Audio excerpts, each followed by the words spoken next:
দোকানে সারিবদ্ধভাবে টুকরো করে রাখা হয়েছে ব্রয়লার মুরগি। পছন্দ অনুযায়ী এর বিভিন্ন অংশ কিনছেন ক্রেতারা। এখানে 20 টাকায়ও মিলছে মুরগি। ক্রেতার চাহিদা অনুযায়ী মুরগির যে অংশ পছন্দ সেই অংশই কিনতে পারবেন এ দোকানগুলো থেকে। যতটুকু আমাদের প্রয়োজন হচ্ছে ততটুকু পরিমাণ আমরা এখান থেকে নিতে পারছি। নিম্ন আয়ের মানুষ যেন ব্রয়লার মুরগি খেতে পারেন সেই চিন্তা থেকেই এমন উদ্যোগ নেওয়া হয়েছে বলে জানান দোকানিরা। এক পিস কিনলে এক পিস বিক্রি করা হয়, যারা 100 গ্রাম চায় 100 গ্রাম দেওয়া যায়, ঠিক আছে, এটা কাস্টমারের জন্য সুবিধা হয় আর কি। একটি মুরগির বিভিন্ন অংশ বিক্রি হয় বিভিন্ন দামে। রান থানটা আছে আপনার 240 টাকা, লেগ পিসটা আছে আপনার 280 টাকা, আপনার বেস্ট পিসটা আছে এটা আপনার 370 টাকা কেজি। গিলাগুলি যা 140 টাকা বেশি, চামড়া 120 টাকা বেশি, পরিসরে গিলাগুলি যা 200 টাকা। যাদের আস্ত মুরগি কেনার সামর্থ্য নেই তারা পরিবারের জন্য চাহিদা অনুযায়ী মাংস কিনতে পারছেন।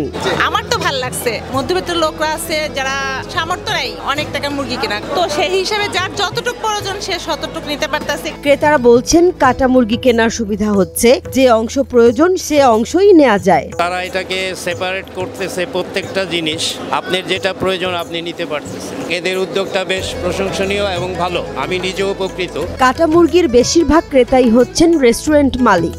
মুরগিটা কাইটা বিক্রি করতে আমার জন্য সাশ্রয় হয়, আমাদের জন্য ভালো। আলাদা আলাদা পার্ট নিতে পারি, যেটা আমার প্রয়োজন এটাই আমি নিই, প্রয়োজন ছাড়াটা নিই না। এসব দোকানে বিক্রি হয় মুরগির গিলা, কলিজা, পা সহ নানান জিনিস। এটা হচ্ছে গিলা কলিজা আর কি, আমরা কেজিতে 130 টাকা বা 40 টাকা এরকম বিক্রি করি। আর মুরগির হাড়, নলি বিক্রি হয় কুকুর বিড়ালের জন্য।